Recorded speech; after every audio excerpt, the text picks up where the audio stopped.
have a kind of do you want to block out? I knew if I went, I would have to bring you out. So where am I still in screen? I actually have. Where am I still in the screen for that? So how far to this part of that?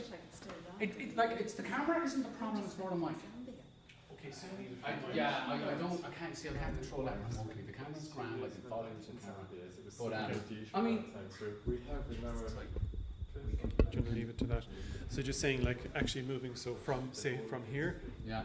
over to about the central screen here. Yeah, that'd be grand. That'd be good, you know? That'd be grand, yeah. So just we have that kind of. Because if we don't do it now, we'll have another repeat and you're going, why is it moving? God, these things are flat. Yeah, it's like, and then people come. But it just, if they panic, look, just in the bottom, this makes it go back. Okay. Yeah. I must say, I never seen it before. Yeah, we're very slowly embracing this kind of stuff. So. That must be very expensive. There we are live there with him. So like, Yeah, it is. Focus and so we're good. We're good to go. Terrifying.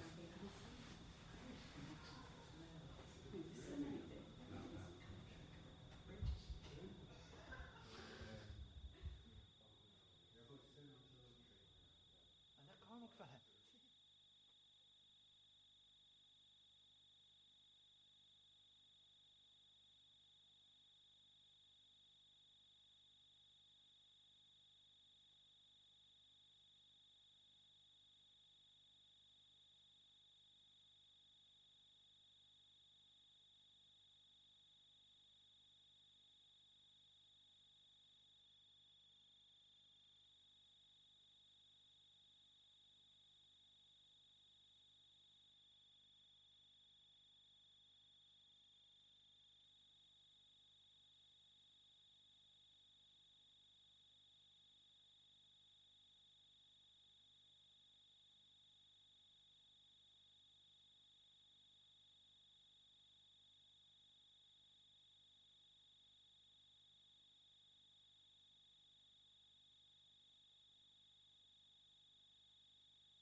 I'm Pat Bennett, and I'm the director of Project Lifecourse. And this is part of the seminar series for Project Lifecourse and ILAS, the Institute for Life Course and Society, which will be open towards the end of the year. Project Lifecourse is a research-based initiative funded by Atlantic Philanthropies for the next 3 years. And if you want any more information on this, it's available on our website, or in fact we have a quarterly newsletter that we circulate, and if anybody's not on the circulation list, please let us know. Just in relation to today then, first of all, I'm delighted today to welcome our first external contributor to the seminar series, and it gives me great pleasure to introduce Professor Maria Slowey. And Maria is a Professor and Director of the Higher Education Research Centre in Dublin City University, where she's also served as a 5-year term as Vice President for Learning Innovation and was Registrar. She is Chair of the Dublin City University Interdisciplinary Working Group on Age-Friendly University, and is a member of the Age-Friendly Cities and Counties Expert Advisory Group. In fact, with our own Professor Tom Sharf was here today. Maria was appointed to DCU from the University of Glasgow, where she'd been Professor and Director of Adult and Continuing Education, Dean for Research, and Director of the Centre for Research and Development in Adult and Lifelong Learning, and this was from 1992 to 2004. And previously, Maria, I thought I had a lot of jobs till I read this. Previously, she was head of the Centre for Continuing Education and Widening Access in Northumbria in England, and lecturer in adult and community education in Maynooth. Maria's research and policy activities focus on comparative and sociological analysis of equity in education and training over the life course. And again, she has published widely in relation to these matters, and has been an advisor on a number of international and national advisory boards, including the OECD most recently, a member of the team reviewing the educational system in Indonesia. She's been on UNESCO, the EC, the European Universities Association, among other bodies. And also she was elected to the British Academy of Social Sciences. Today Maria is going to talk about the role of higher education in addressing intergenerational issues, the age-friendly university. And as I say, I'm delighted to present Maria now. Thanks very much. Thank you.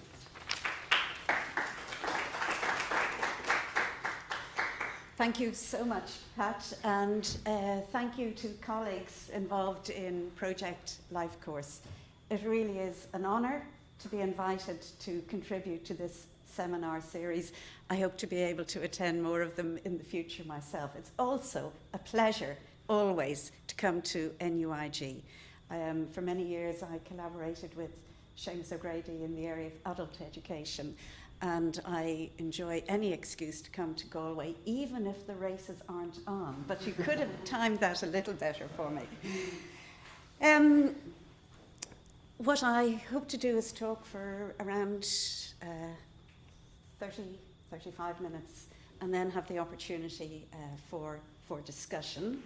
And there are 3 areas that I would like to address in my observations this afternoon. The focus is on higher education, so I'm not looking at the role of education in general, but higher education specifically, and the response which higher education can make to the challenges posed by demographic change in terms of equity and access in particular. So I'd like to first say a few words about some of the challenges which we are facing systemically in higher education in Ireland and internationally, because we need to, it seems to me, look to some extent at the context, the wider context. I then will focus on my own particular area of interest, which is around lifelong learning, and draw on some of the work that I've been involved with internationally on lifelong learning. And then thirdly, I'd like to share with you some experiences that we're having in DCU as we seek to respond to the demographic challenges and reorientate and take a strategic approach to what we're calling the age-friendly university. So higher education systems, both in Ireland, in Europe and globally, are subject to a range of challenges, some of which are actually competing with each other. At one level, there's the development of the knowledge economy and the emphasis on human resource development and the levels of skills that are required to work with the economic development. And we see that in Ireland, the digital economy and the focus on where occupations might become available. Separately, but interconnected with the concept of the knowledge economy, is what's sometimes called the knowledge society, which perhaps takes more of an emphasis on social inclusion. And I'll come to this later on, which is very important when we look at the knowledge and skills that are required for people to be included in today's society. Higher education is also looked to widen access. There are equity challenges as we shift from elite systems of higher education, where a very small proportion of the population had the opportunity to attend, to mass systems, to now what's sometimes called universal systems of higher education. In Ireland, approaching 70% of school leavers progressing to higher education, for example, but yet still major issues of equity in terms of socioeconomic background in particular, and age, which I will come to later in my observations. But higher education is also increasingly looked to service the needs of industry, commerce and the professions. And this is not to look back at some golden age where higher education institutions were ivory towers. Universities have always had a complex interrelationship with the societies from which they came. But we see in the media, for example, a lot of discussion about the extent to which universities, institutes of technology, colleges are or are not preparing graduates to meet the needs of business and industry. And this range of pressures on higher education institutions is all taking place within a context of declining investment from public purse in higher education in most countries, not all, but in most countries. And associated with that, increasing marketisation at national levels and international levels. So we have, for example, branding and international rankings where institutions are under pressure to deliver in ways that are measurable against certain criteria. And perhaps today more than ever, the challenge of harnessing new technologies. When I was invited to give this presentation and I was told it would be live streamed, I did say I'm not a TED Talk expert, but there are opportunities and challenges that we will face in higher education in utilising new technology to widen our activities. So these challenges sometimes are in harmony with each other, sometimes are in conflict with each other. And there is perhaps a paradox that as governments reduce the amount of public investment in higher education, particularly in relation to teaching, that the intervention by government in terms of policy expectations seems to be increasing. So universities and colleges are getting less money proportionately, but the demands on them are becoming ever more stronger in relation to serving a range of policy objectives. And some of you may have come across the work of Stefan Collini from Cambridge, and he points to some of these paradoxes in relation to the actual position of particularly universities in their societies, because he describes it as a kind of Faustian pact, that on the one hand, universities are, their mission is to pursue knowledge independently, whereas if they pursue that mission, They may not be serving other priorities, policy priorities set by the state and government, so that there is actually a fundamental tension, it could be argued, in where we are in higher education today. My personal view, for what it's worth, is that we are public institutions, and that therefore there is a reasonable expectation that as public institutions we are accountable directly and indirectly to the public. And in a democracy, the public is usually, the state is taken as a proxy for the public. But these challenges form the context within which we are seeking, some of us, to address particularly opportunities and access for older adults to learning and research within our higher education institutions. And just to say, it's a context. My own area of work has particularly been to focus on lifelong learning and learning over the life course, which is why I particularly congratulate Tom and colleagues on the use of the term life course for your project here. And I'd just like to refer to some research that I've been involved with internationally, which is looking at lifelong learners, and particularly in relation to access to higher education, before I then focus specifically on the case of Ireland and DC. The concept of lifelong learning is not new. In the UK, it goes back to the Ministry of Reconstruction from 1905, for example.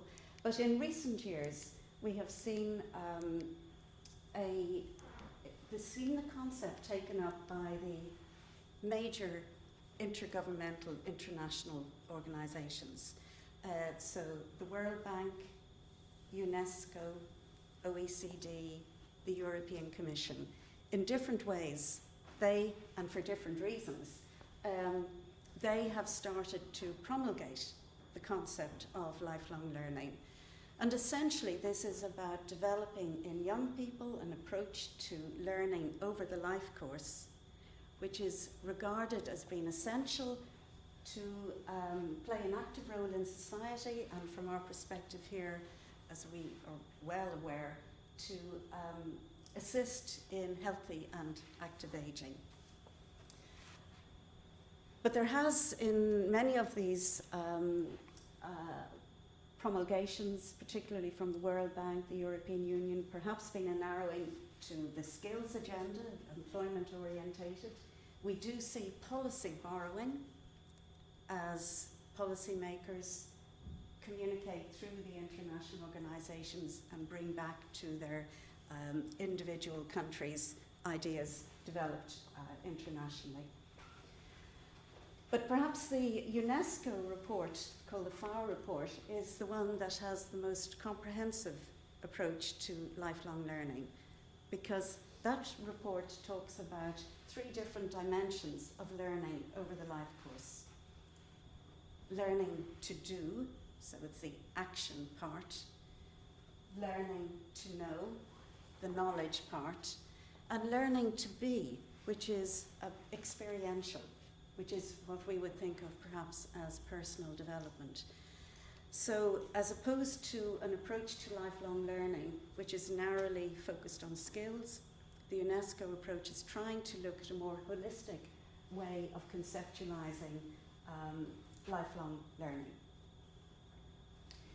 And the theme has been taken up by the European Universities Association, for example, and the European Commission, because of course there are many players in the lifelong learning arena.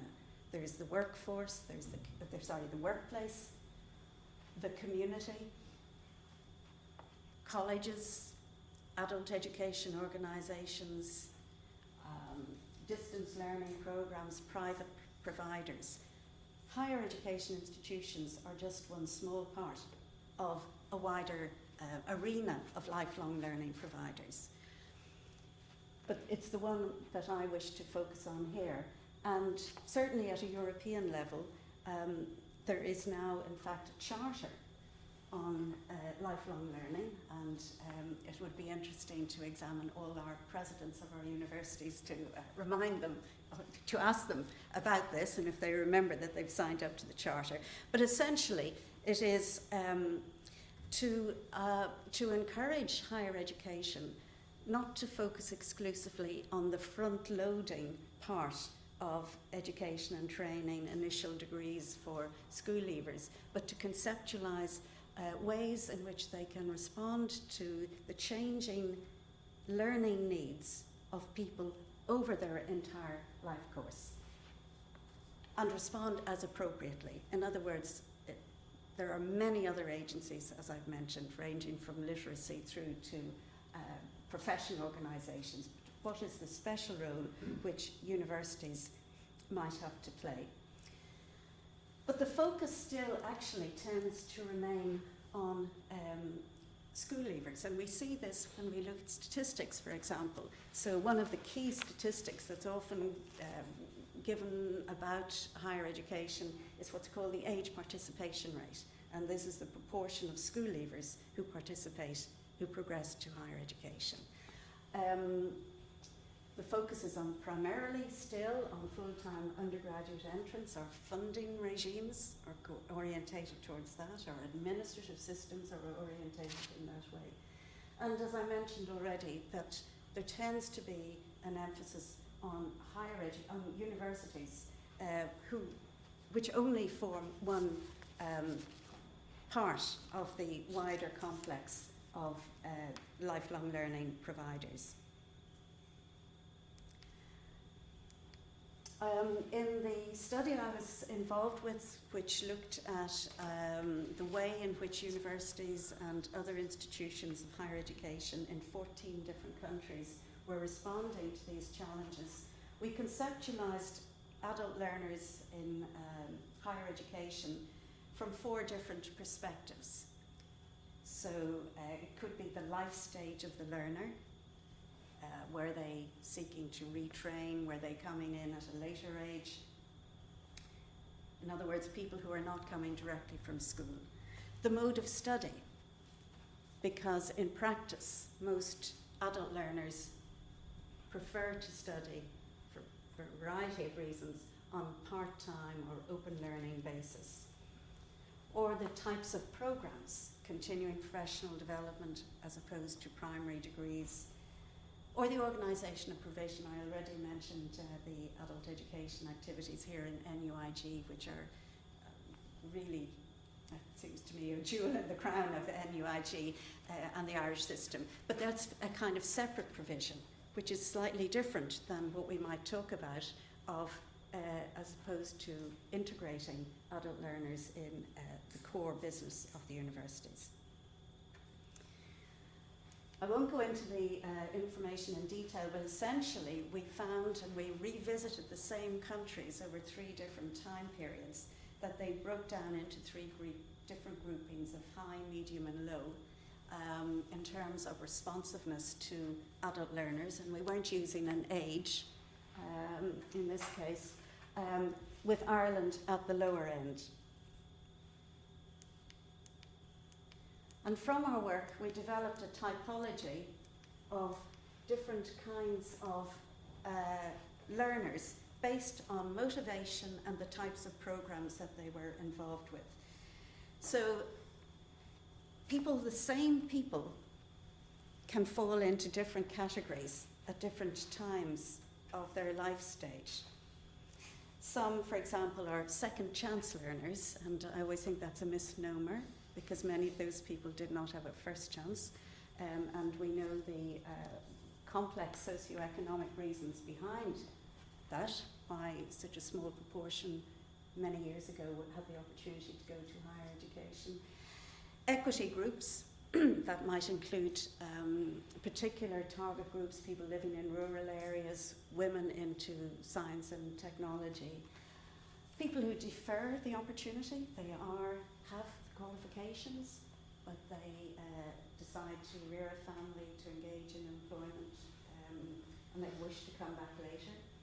recurrent learners, we see more and more of those, people who already have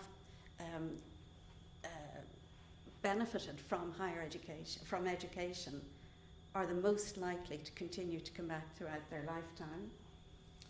Returners, who may wish to actually change direction at some point in their life stage. And refreshers, we see this in continuing professional development, and many of you, I guess, will be involved in those kind of programs in your professional work. And learners in later life. So these are not mutually exclusive categories. As I say, any of us can be in any of these categories at different stages in our lives. But it was a way in which we were trying to conceptualize the different kinds of learners, and therefore think about how might we respond from higher education in a more strategic way to the different needs. And why does this matter? Well, it matters because, I don't worry too much about the detail, but this diagram is from an OECD work on the social outcomes of learning. And what we know from all of the available research is that engagement in education and learning brings a range of benefits. Predominantly, there has been a focus in recent years on the economic benefits, particularly of participating in higher education, what's called the rate of return. And in fact, that's where the part of the major discussion that takes place in many countries now about fees for higher education comes in, because they work out the rate of return of having a degree in economic terms. But beyond that, we look to the wider social and personal benefits of engaging in learning. And this is both life-wide and lifelong, or long life learning, perhaps, as we, as demography helps us to increase longevity. The interactions are complex, and they vary again for individuals over time and people in different locations and different conditions. What I think is very interesting, and the reason I particularly wanted to draw attention to this, is that this work on the wider benefits of learning is being undertaken by OECD, the Organisation for Economic Cooperation and Development. So it's an economic body that is actually taking up the challenges of identifying and trying to clarify what the wider benefits are. And if we look to the particular conditions of Ireland, and in terms of higher education, 10 years ago, OECD undertook a review of higher education in Ireland, which identified the fact that yes, we had enjoyed considerable expansion in opportunities, but that Irish higher education students have the narrowest age range across all OECD countries, reflecting the current unresponsiveness of Irish higher education to the skill needs of adults in the population. That was 10 years ago. So pretty well a decade on, the national strategy for higher education is essentially repeating the same message. There remain significant challenges in this area. Successive reports have recognised the relatively poor performance of our system in the area of lifelong learning. And it will be interesting for us perhaps to discuss more what some of the reasons behind the unresponsiveness of our system is. But what I would like to do in my final section is to just look briefly at how one university is trying to respond to these challenges. And that's DCU, where I'm working. Because it was in recognition of on the one hand, the demand that is there from learners at different stages of life, including older adults, and also how we could develop a strategic approach to harness our research, our engagement, and our educational provision to address the needs of older adults, both directly and indirectly. And so the president of DCU, Professor Brian McCrath, set up a working group, which I have the honour of chairing, around the concept of the age-friendly university. And many of you will be familiar with the work that's taking place in age-friendly cities and counties throughout Ireland and internationally. So we developed an interdisciplinary working group with colleagues from the business school, from health departments, from education, from communications, from our HR department, to try and think through what might this mean for a university?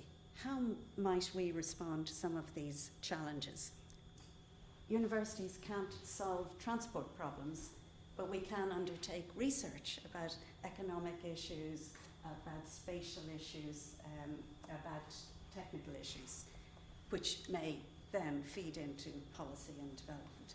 So we looked to the resources that we have in our university, but also, which is the same in all other universities and institutes of technology. And essentially, we have three major resources. We have our research expertise, we have our educational activities and forms of provision, and we have our commitment, which I know DCU shares with NUIG strongly, in engagement with our communities, again, directly and indirectly. We also developed an external advisory group where we benefited greatly from the input of a range of representative organisations. And I'd just like to refer briefly to 4 illustrations of what this means in practice as we try to move from perhaps a piecemeal approach where a lot of activities were taking place across the university to a more strategic approach, responding not in an ad hoc way but in a more integrated way. And just quickly I'll give you 4 examples around lifelong learning, a Heart Smart, which is a health initiative, which I know colleagues here are very familiar with, an example of engagement with retired staff. DCU is a young university, so it's new for us to actually have staff who are retired, not just academic staff, but all our support staff. And then finally, our engagement in partnership with a range of 2 other international universities. So firstly, learning in later life. And I'd like, by way of context, to draw your attention to research material that it seems to me is very important for Ireland, but underutilised. So it's from an OECD survey, international survey of the skills and competencies of adult learners. It's called PIAC, Programme for International Assessment of Adult Competencies. Many of you might be familiar with the PISA data, which is for 15 euros. You are? No, I was giving you the 5 minutes. Thank you. Right, very good, thank you. This is the equivalent survey, but it runs from 16 to 65. Now, we have already criticised this survey before you all start hopping up and down about the fact that it finishes at the age of 65. And at least one country, Germany, has extended the survey to the over 65s because clearly it's very limited. But this, in the PISA survey, Ireland actually performs well. Our school system, our education system is delivering good results. But when we look at PIAC, and don't worry too much about the detail, just really look at the averages and then where Ireland is. So this, for example, is there are 3 types of assessment: numeracy, literacy, and problem solving in technology-rich environments. So this is a profile of where our adult population sits compared to our international colleagues. So, for example, this is numeracy, and the average sits here, and Ireland sits here, and Northern Ireland in an equally relatively poor situation. This is looking at the percentage who are assessed at levels 3, 4 and 5. So there's five levels. And again, Ireland performing relatively badly.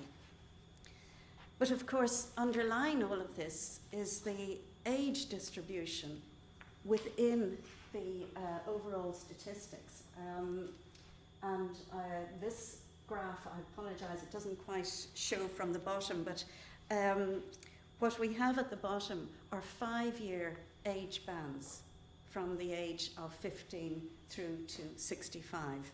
And what this graph shows is the percentage of adults at different levels. So below level 1 is off the bottom of the scale here.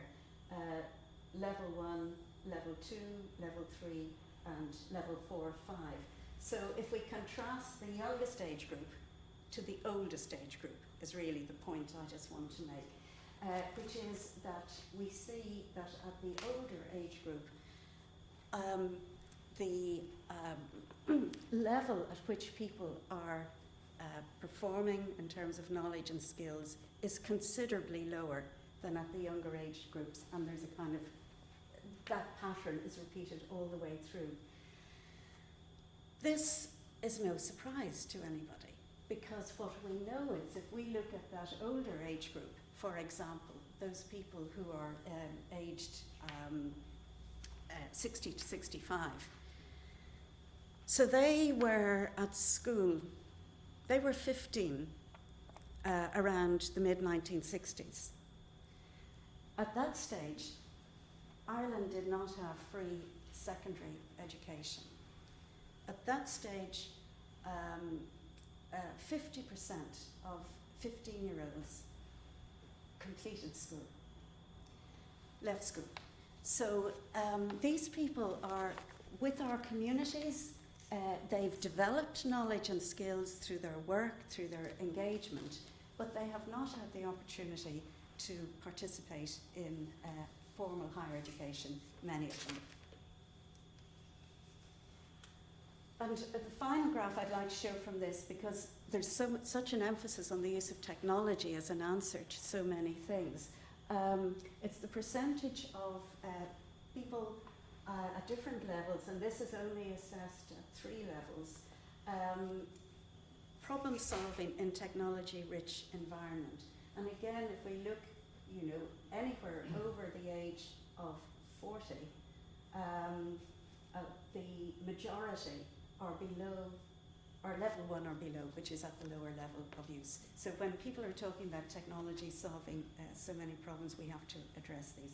So one of the responses that we've made to these challenges in DCU is through our Intergenerational Learning Programme, which brings together younger students with our older adults in our community, and I know you have a similar programme here. Our students, the younger students, benefit greatly. One of the most recent examples was a photographic exchange where the younger people and the older people brought together their photographs and discussed historical perspectives on that. So it's a very popular programme, and just one example of responding to some of the challenges I mentioned earlier. Another one, and the second one, and again one I think is, I've mentioned it because I think it's familiar to colleagues here, particularly Tom, some of your work, is colleagues from our School of Health and Human Performance are working closely with DCU Sports Centre on what's called a MEDEX exercise, and that's aimed at actually using the resources of the university in terms of research and facilities to to try and to work with people who've had significant cardiac or other health problems. So it's a university setting, it has a common structure, and it also feeds into research activities. So this is an illustration of an engagement by the university, perhaps in a way that no other kind of institution might be able to do. And I won't go into the detail, but I did include a few graphs, especially for you, Tom, that you can explain to everybody later on. Because what it means is that basically the engagement of people in these activities also can form a basis of research on the outcomes and the implications. The penultimate example I'd like to give is from some activity that is being developed by our HR department in DCU. And this is again looking at the resource which older members of our workforce, academic, support, technical, might give back to the university, and they might gain from as well. So a range of new initiatives designed to harness that wisdom that our colleagues have had. This is not uncommon for academic staff, many of whom become emeritus. It is uncommon for a range of support staff. And what we are doing, and this is the final 2 points to make, is that in conjunction with colleagues in 2 other universities, that's Arizona State University in the United States and Strathclyde University in Scotland, we have tried to identify what we call 10 principles which might underlie what an age-friendly university might be. And I hasten to add, we're not claiming we're anywhere near this yet. What we are saying is that we are aspiring, we're working towards the delivery of these principles. And underlying them really is the first one, which is to seek the engagement of all of our community in the core activities of the university. So as I say, this is both directly through our educational programs, through engagement, but also indirectly, where through our research we may be able to inform and support policy initiatives and strategic initiatives aimed at enhancing the health and well-being of older adults. So we have 10 principles which you can go through, but really to finish with number 10, the focus here very much is partnership, working in partnership with a range of organisations, because there is a troublesome question that really we have to try and address. And this troublesome question was raised nearly 15 years ago by a colleague, Professor Mark Morgan and Paul McGill, which is that our systems are still primarily geared towards younger people. We can understand some of the important social reasons for that, but the challenge remains how we can reorientate some of the knowledge, expertise and resources we have to better meet the needs of the entire adult community. Thank you.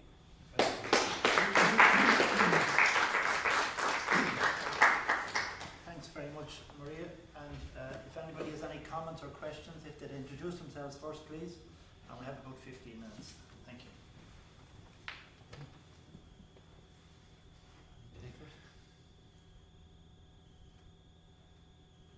John? Thanks, Maria, for your talk. My name is John Cannon. I'm the Associate Director of the Child and Family Research Centre. Maria, that was really stimulating. It raised a whole pile of questions for me. I suppose at the back of it, though, for me, there's always this basic question which you really highlighted. What's the relationship between the university and the public and the state in particular? And who pays, essentially? A lot of us scrabble around in terms of innovation, and we go from this part to the other part, small amounts of money to do big things. Where does this fit in the agenda of the state, given your level of experience and your work is this a serious agenda? Is it an agenda that's driven by an economic, I suppose, rationale? You know, skilled people, more skilled people who will work for longer, etc. What's going on? What are the key issues? It's a really interesting question. I'd love to bounce it back to you. I'll have a go, but I really, no, seriously, I actually would be very interested in your views. Yeah, what's going on?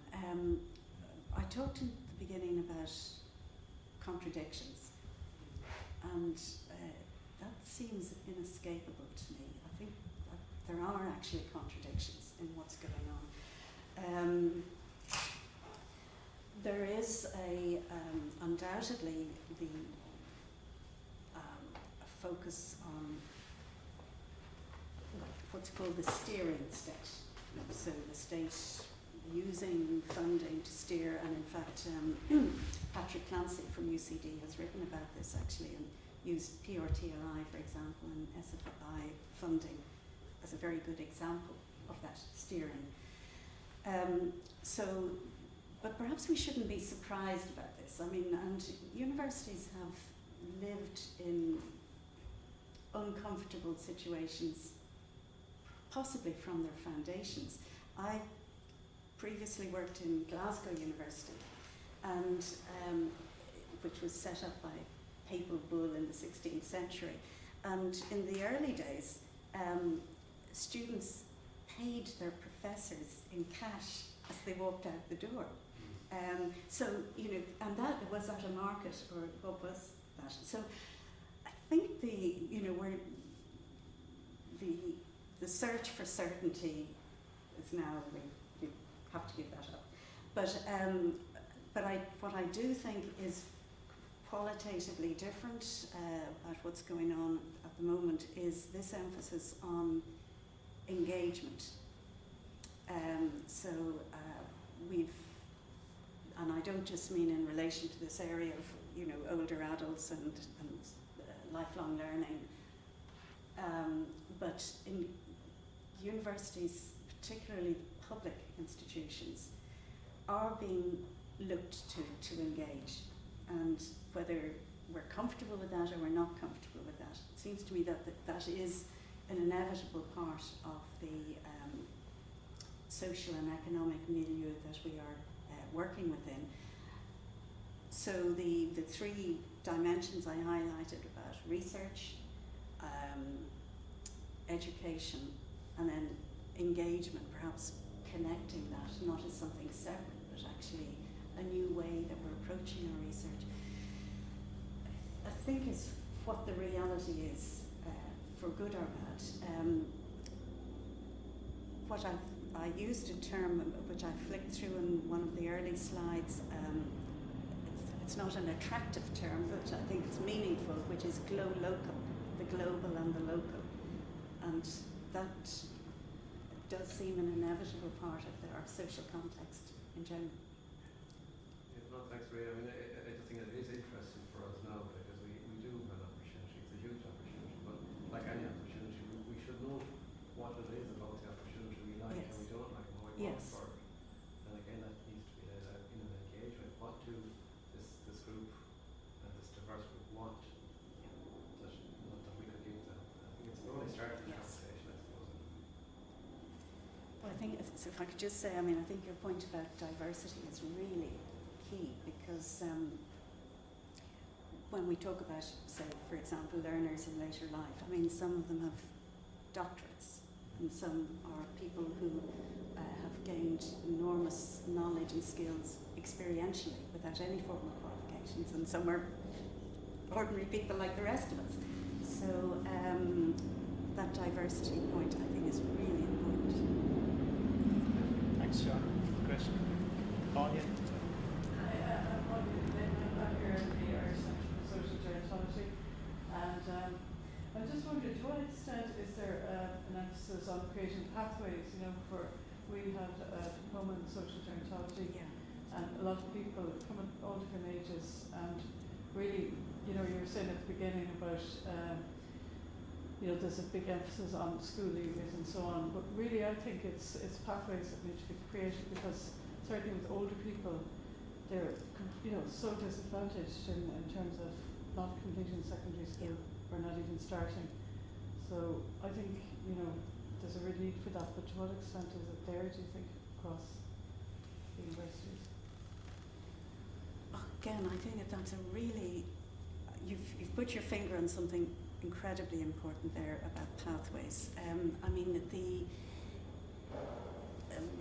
we're involved in a project in Dublin which involves the 4 universities. So it's Trinity, UCD, DCU, and then Maynooth, plus four institutes of technology, plus FE colleges, around widening access. So it's not particularly older adults, but it's adult learners generally. And the complexity of pathways, and this is perhaps more, if you like, conventionally into undergraduate programs, say, for mature students. It's hard for the professionals to get their heads around it, let alone, an adult learner.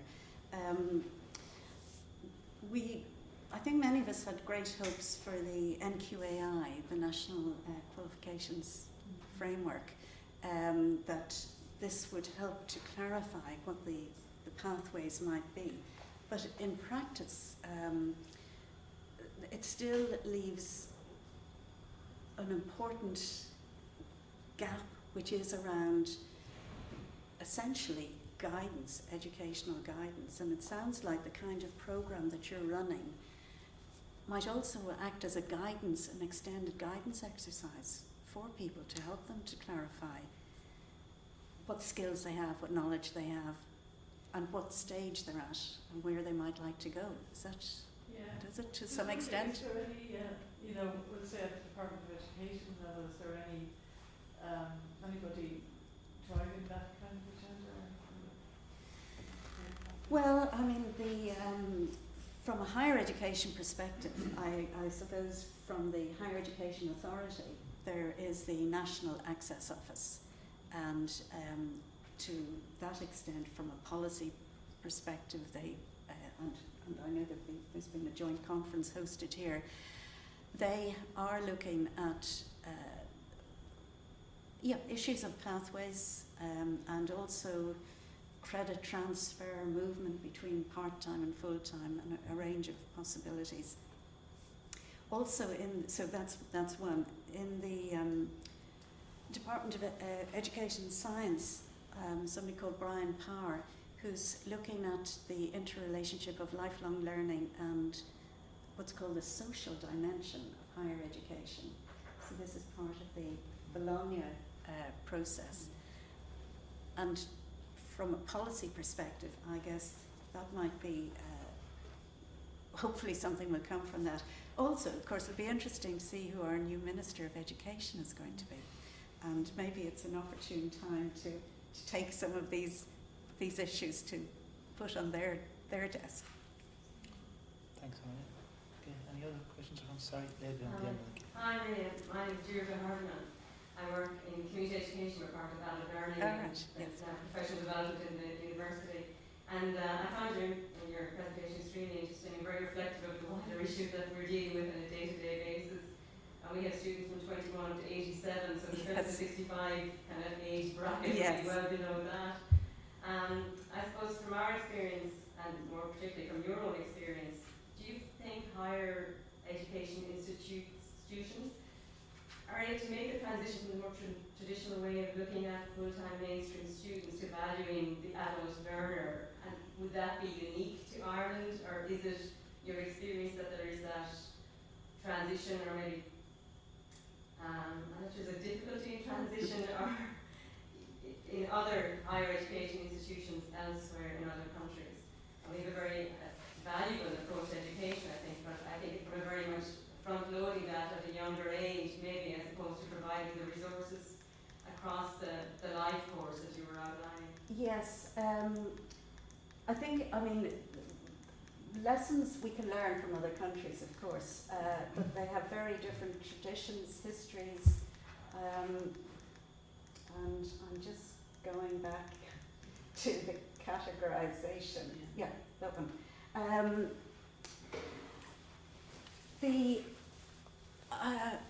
It's very hard to take higher education, it's probably impossible to take higher education outside the wider social, political, economic context, historical, culture of a country.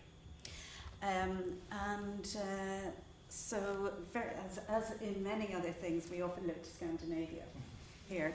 And just to say, you know, in this particular categorization, we started looking at this group of countries in the 1980s, and a qualitative analysis about adults in higher education, and we went back to them in the 90s and then back to them in the noughties.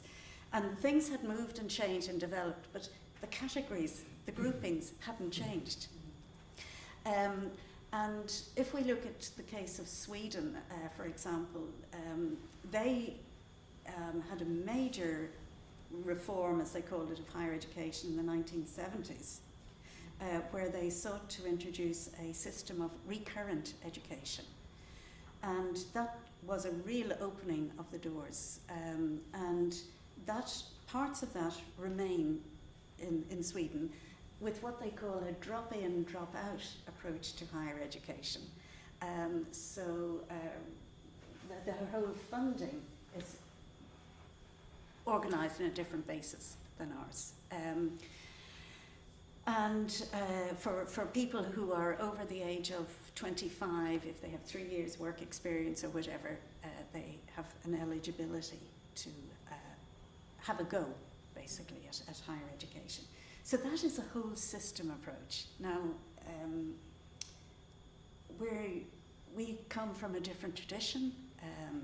We come from a tradition, the Newman tradition, where those young people who have the opportunity to join higher education are very likely to graduate, as opposed to some other systems where people may get a taste of higher education without getting a full degree program. So there are things I think we can learn. A challenge, though, is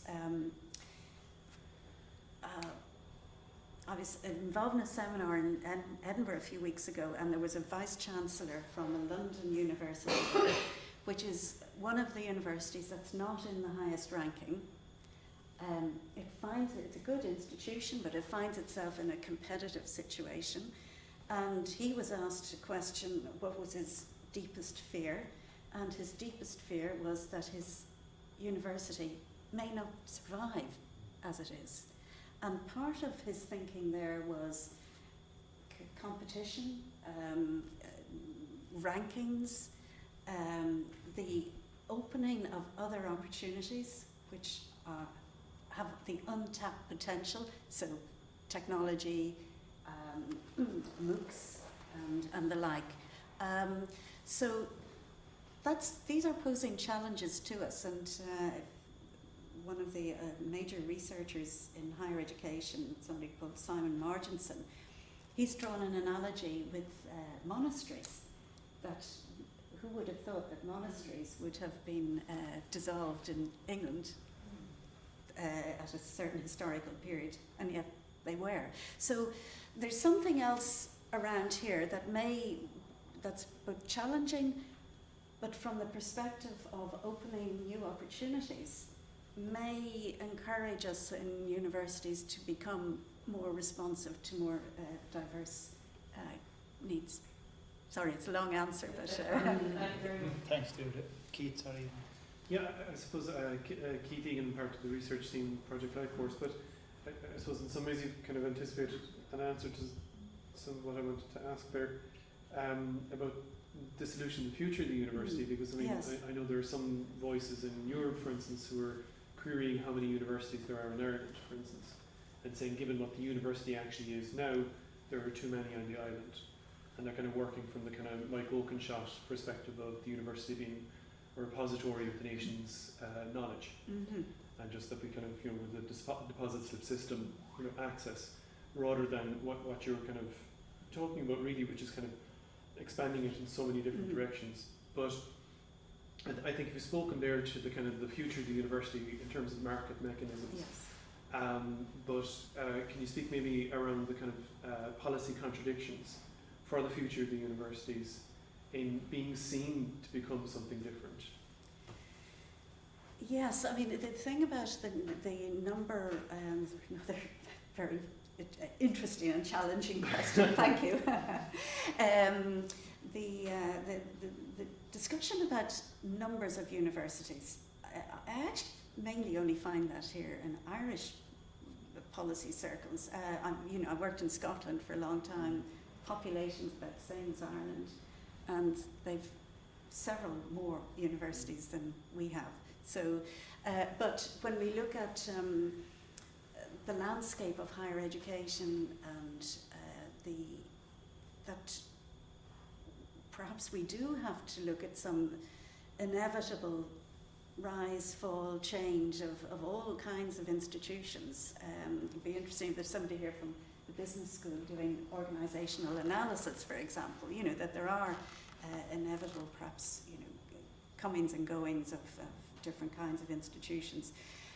So perhaps we shouldn't be too precious, but there's something, or is there something that we think is at the core of what a higher education institution is? And I haven't named it, but I think there's something there which is beyond simply being a handmaiden to government policies, because obviously that they change, and there's something else that perhaps lies at the core and makes us, higher education and particularly universities somewhat different. And I suppose what's difficult for our leaders of our institutions is they're balancing protecting and enhancing the core there, while I suppose blurring the boundaries all around the place, and engagement is one of those boundaries, and I'm very happy to personally have that one blurred. So, but others may feel the universities are going too far that direction. But I actually, what I really also think is that the challenge, and I didn't allude to it really here, is that some of the indicators about performance of universities are not helpful in the mission that we're discussing today.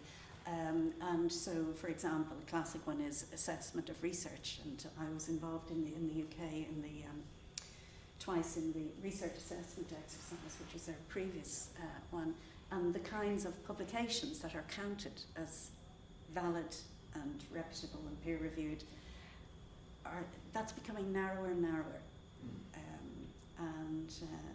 So I think that's one that it's something that's having a global impact, and whether that's good, bad or indifferent, I think it's very hard to assess, but it's demonstrable, and that is something I think that's really can cut across some of the other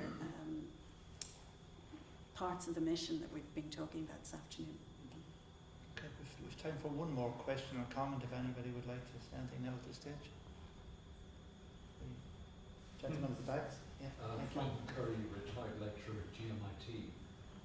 Is there not a danger as education becomes another commodity, and it's now been very well packaged in terms of credits, equivalents, tradable items, and that the government can look at it, look at the demand, look at the number of credits, and turn the whole thing into just another sales exercise. There's certain demand for so many credits. Okay, let's set up an institution to do that. And that we all lose our way in the process.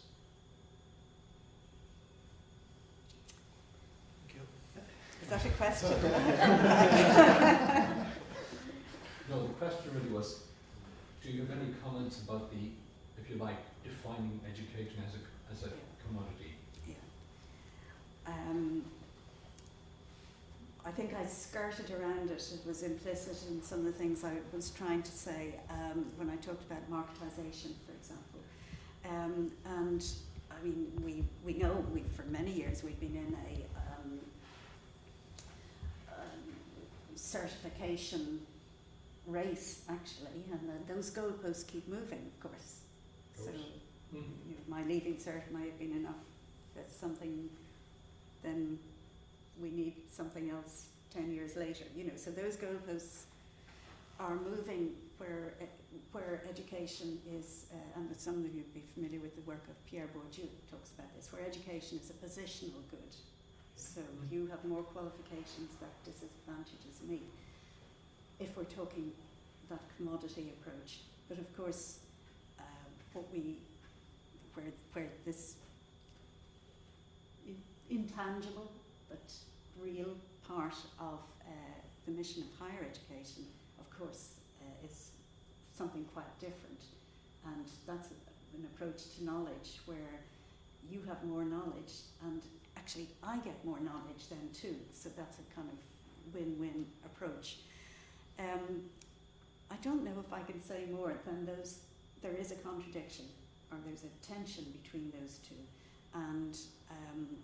And people, it's fine for us who, you know, are working in higher education and have our higher education qualifications to perhaps not dismiss them, but to, you know, we know their weaknesses, we know what the problems are. But for the many people who don't have qualifications, we know how passionate they are to achieve, usually it's to prove to themselves, actually, that they can do something. It's usually that motivation is the really powerful one, as all of you who are working with adult learners will know. So there is something there about, which is not commodification, but it's more about testing ourselves. And I'm sure you found that in your own teaching experience. Okay, listen, thanks very much. A couple of thanks. First of all, thank you all for turning up here at lunchtime today, and thanks for your contribution. We really appreciate it, and we look forward to seeing you when the seminar series resumes in September. Secondly, I'd like to thank Keith in particular for organising today, and Sandra for sending out the notices as well, and Tom and Anya from the Project Lifecourse. And finally, a special thanks. It's a real honour having you here today, Maria, and we're absolutely delighted you could come, and thanks very much for your contribution. It was wonderful. Thank you. A lot. Thank you very much.